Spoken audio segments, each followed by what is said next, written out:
every 20 minutes. 2020 travel. BBC Hereford and Worcester.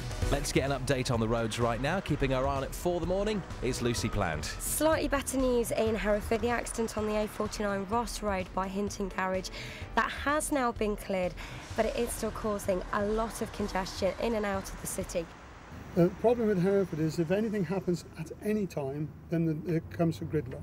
It's a domino effect, isn't it? It's just, you know, if the one side of the chain starts getting clogged, then the other side progressively, everything comes to a standstill, really. It just bounces on everywhere. Connecting people and connecting places is about creating beautiful cities and extending beautiful places. That's what we've got here in Hereford. In the past, the problem was that engineers thought that they could build their way out of problems simply by pouring tarmac. We've learned from those mistakes, and what we're designing here is actually a fine city street. We've been designing this street, consulting people, and we've had to find the best designers from around the UK, people who are working throughout Europe to help us come up with the right solution for Hereford. Hereford is not unique. It's rather different in that it's busy and has problems for longer periods of the day than a lot of other cities. A lot of places have much more acute problems in the morning and the evening peaks, but it's now 1 o'clock on a Wednesday and actually it's still very congested. We will get as much traffic away from the roundabouts down there as possible by providing people with more direct routes. Here, even though you don't want to go through that roundabout sometimes, you have to do it. So just opposite, there's a major multi-storey car park underneath the Maylord Centre. You can come into it from the Ledbury direction. When you come out, you are forced to join this queue, go down to the roundabout, to U-turn, to come back this way.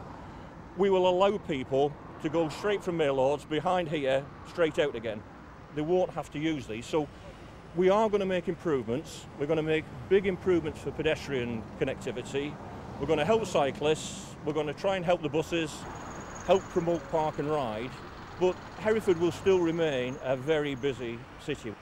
Traffic on this road at the moment will be redirected on the new link road, and that's the main intention, is to try and take the pressure. It is an important strategic through route at the moment, but it'll become less important in the future when the link road comes into play. Movement is the lifeblood of cities. I think increasingly we're talking about treating streets like these as great streets, you know, streets that have proper frontage, that still carry high levels of traffic, but actually enable people to cross quite easily. And that's what we want to set up, something that's not so dominated by the car, but actually allows people to make their own decisions about how they want to move from one side to the other.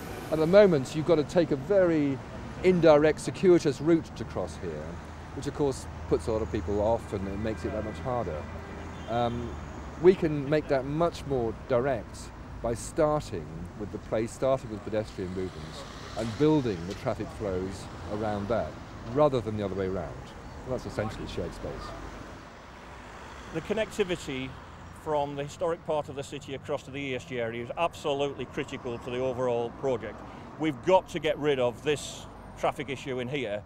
What we can do is by building a link road to the north, we can relieve this traffic. We're not going to get rid of all of it, but by having a road closer up to the railway, provide access to all the developments and enable the relief of traffic from here.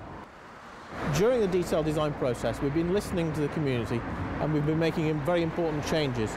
And one of those changes is at this junction here, where we've changed the emphasis away from the private car to all users. It's about sharing the space between pedestrians, cyclists, buses, taxis and cars, and making this junction fit for all of those users and getting the balance right. What we must avoid is people hemorrhaging to the outsides of the Hereford city, and in particular hemorrhaging completely outside the county altogether. That's what we've got to stop, and we've got to make Hereford a place that you come not only for some big flagship names, not only for a multiplex cinema, but also for the existing stores that are there now, those good independent stores. This is about the future. This is about making Hereford a vibrant place, a place that we can invest in the future, a place where we know that we can not only live and work, but we can also shop here, we can also play here as well.